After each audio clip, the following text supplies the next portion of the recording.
আজ আমি তোমার জন্য লিখছি।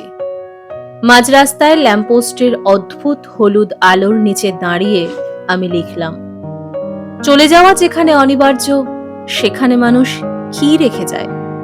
তুমি বললে ছায়া ও মায়া। দূরে ট্রেনের হুইসেল, ট্রেন চলে আসছে।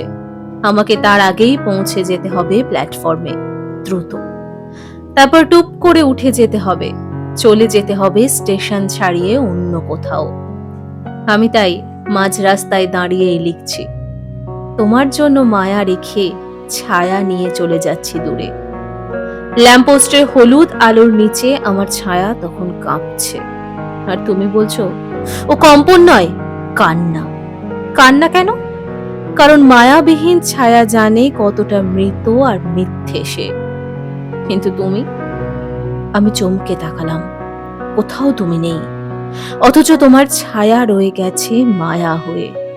সেই প্রথম আমার মনে হলো এই শহরে কত কত ছায়া, অথচ তার সকলই অদৃশ্য আমার কাছে। কিন্তু এই তুমি কি ভীষণ স্পষ্ট। আমি চলে যেতে গিয়ে তাই ছায়া বুকে পুষে রাখি মায়ার কাছে, কারণ আমি জানি এই ট্রেন ফিরে আসবার নয়।